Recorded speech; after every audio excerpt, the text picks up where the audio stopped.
Greetings, this is my review for The Conjuring, The Devil Made Me Do It. I saw this film on Wednesday night.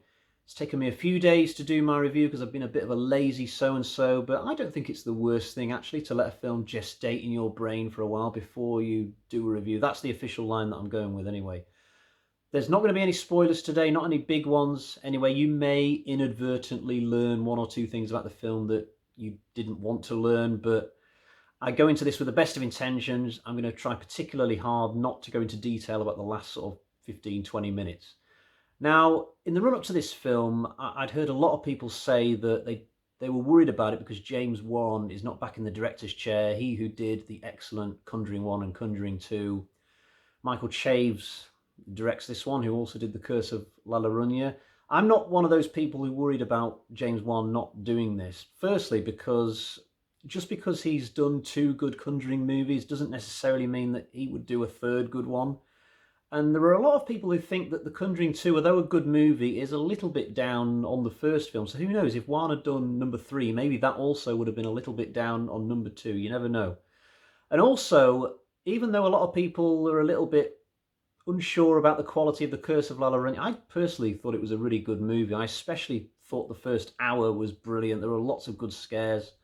I think the last half an hour went not off the rails, but it struggled to keep up with the good quality of the first hour. But I certainly look back on that film and think to myself, if a guy can do a film that good, I'm sure he's got a good Conjuring film in him.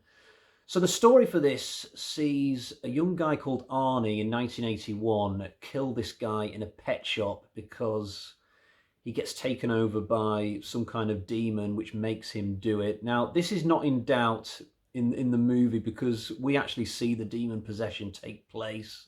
So we know that he's innocent, but of course the American legal system is not going to see it that way. So he's in big, big trouble. Now, one worry I did have about this film is that it would play out a bit like a cross between The Conjuring and A Few Good Men. It would be a bit too courtroom drama-ish.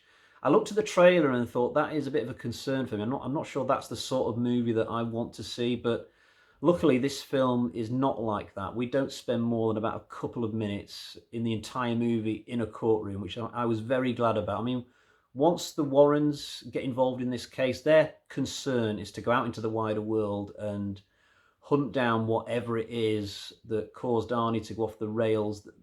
Although they are concerned with Arnie and they do believe him, they sort of realise very early on that there's nothing they can do to stop him getting a prison sentence. That sadly is the world that we live in. If you get taken over by a demon and you kill someone, you're screwed, you know.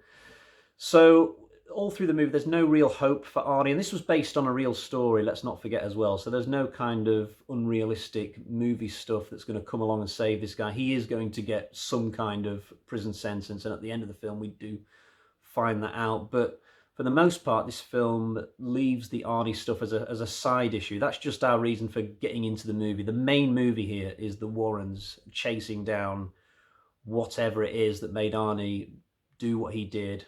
And we're going to be doing that well away from the courthouse, which I was really glad about. So the story in this film is actually one of the things which I would say is better than the first two movies. The first two movies are great, but they are very singular location, haunted house movies.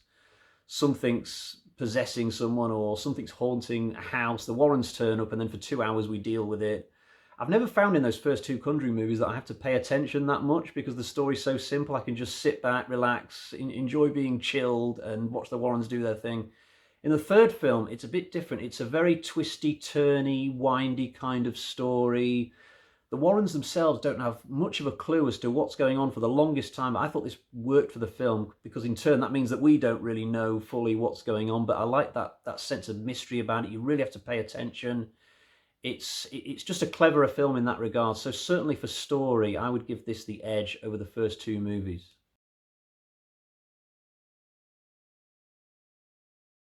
The locations used in the thing are very effective. The Warrens have to go to all kinds of sinister places in order to investigate the next clue. So we end up in abandoned tunnels, dark cellars, a morgue at one point, creepy woodlands. There are even a couple of scares that happen at the Warrens' own home. The only place I didn't like so much that was used in this film was where they end up for the finale. I kind of felt that that was a bit of a convenient location, a bit somewhere that's a bit movie landish, whereas everywhere else they had to go in the story felt very natural, part of a free flowing story. The Warrens themselves are just as consistently portrayed as they were in the first two films, and Annabelle Comes Home. They get a flashback this time where we get to see them as 17-year-olds meeting for the first time. There's not like a whole spate of flashbacks, there's literally just one, and it doesn't take that long to get through, so it doesn't bog the story down. It's kind of weird that they just threw that in there now, although I guess there's nothing new that you can really do with them in the present day when it's Vera Farmiga and Patrick Wilson playing the characters. You're not going to have them falling out or having any great tension between them. So I guess by showing the flashback, that's the only way that you're going to get something new. I did find it a little bit, again, I used that word movie landish, that on their first date, apparently, it was raining on the way home, so they had to duck into a nearby gazebo to get warm, and that's where they had their first kiss. Most dates generally aren't like that. You know, that was very much a movie thing, but I can live with it. I do think they're starting to make Lorraine's gift a little bit too much like a superpower. I mean, some of the stuff that she was doing in this film reminded me of what they were pulling off in Doctor Sleep. You know, in the first two films, the gift was only a very small thing that felt quite realistic, like something a normal medium or a psychic would be able to do. I think if they do make any more stories with this character, Lorraine Warren, going forward, they have to kind of rein that in. Don't make it any more sort of powerful than they made it in this film. There's not really anybody else famous in this apart from the aforementioned Farmiga and Wilson. The two actors who play Arnie and Arnie's girlfriend are quite good. There's an old geezer in there who I'm sure I recognise from something, but I'm just not sure what. So is this film scary? That's always a question I like to pose when I'm reviewing a Conjuring universe film. I think this film does have enough sort of good jump scares and chilling scenes to satisfy people who are into that. But I did think the first two films were a little bit scarier, mainly because they use singular locations, and when you're in that same place for half an hour, those places do start to get to you. And I think of that big farmhouse in the first film and the sort of council estate street from the second film. In this third one, because we're bouncing around so often between different locations, it feels like just when you're starting to get properly creeped out, you will get the security blanket of suddenly having to move on to the next place to further the story. So I do think that the story is stronger in this one, but it has had to have sacrificed the scares just a little bit to achieve that.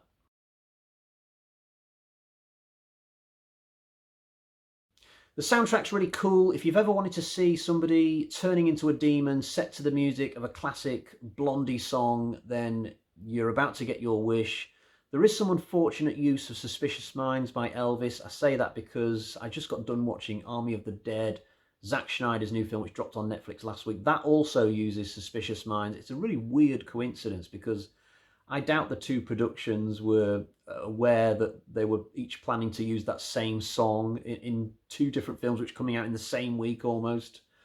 But Suspicious Minds in this instance doesn't feel as necessary for this movie as it does for Army of the Dead. Army of the Dead. I can't imagine any other song playing on the credits of that movie, whereas in The Conjuring 3, I think they could have swapped out this song for any other song of equal quality, and it would have been absolutely fine for the particular scene that I'm referring to. As it is, it did sort of take me out of the movie for about 60 seconds whilst I pondered all this, but there's nothing you can do about it, and long term, it doesn't matter. Nobody's going to remember 5 years from now that Army of the Dead and The Conjuring 3 came out in the same week. Now, I can't really talk today about what's behind the evil in this film. You should absolutely go into this not knowing what caused the possession of Arnie. Like I said earlier, the Warrens have no clue for at least half the movie what's going on, and it makes this film creepier than not knowing, because you're going from one location to the next, constantly thinking, okay, well, at the next scene we're going to find something out, or whatever this thing or person is, they're going to come out and give us a scare or whatever, and that doesn't happen for the longest time.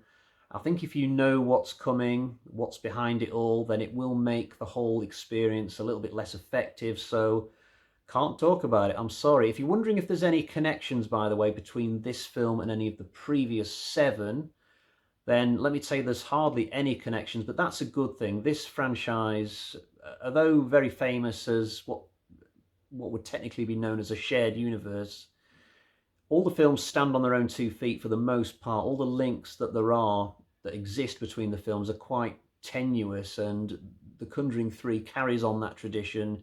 You don't even need to have seen The Conjuring 1 and 2 to completely enjoy this film, so I'm glad they carried that on.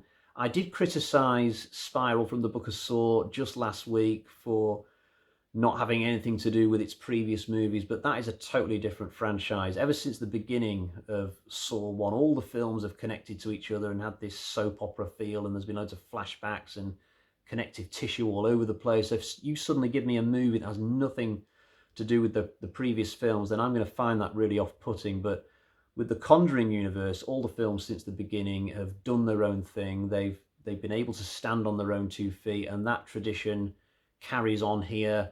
We do get to see the Annabelle doll sort of in the background in one scene as a kind of Easter egg, but that's not much. And Annabelle is actually mentioned by name in another scene, but that's it. You know, there's no sudden appearance of Valak in the last 20 minutes, or the priest from Curse of La Llorona doesn't suddenly show up and it turns out he's behind it all because, you know, the experience in that film turned him crazy. There's no forced links with previous films, and that's the way that I like it.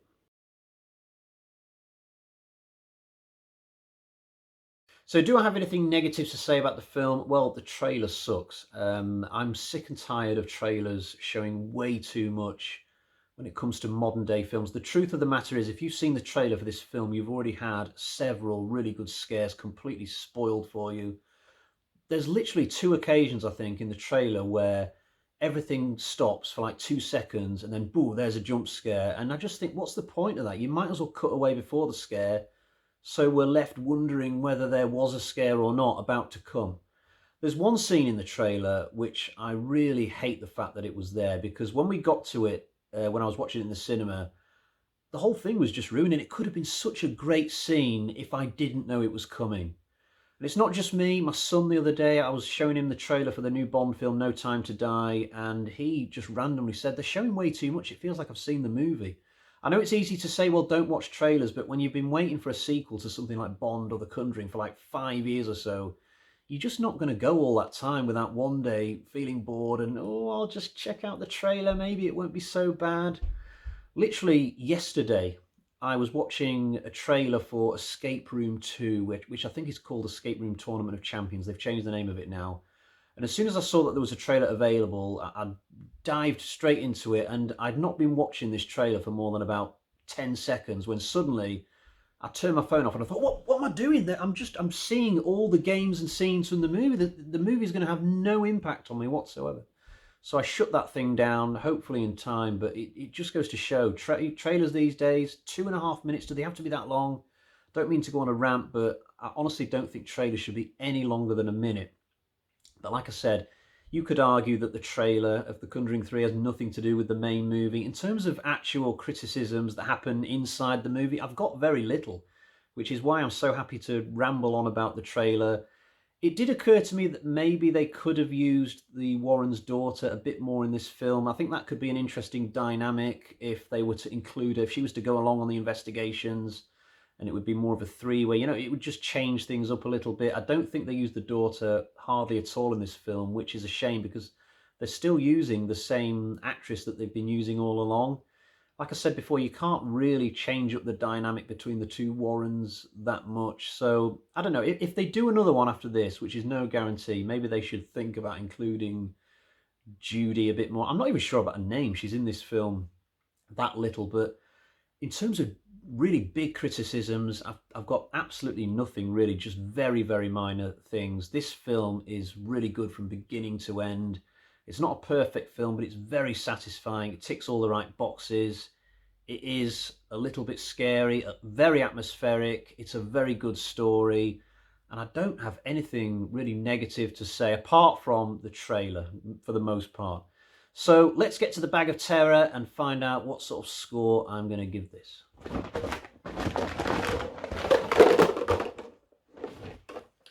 So we got 1, 2, 3, and 4. 4 bloody axes out of 5 for The Conjuring.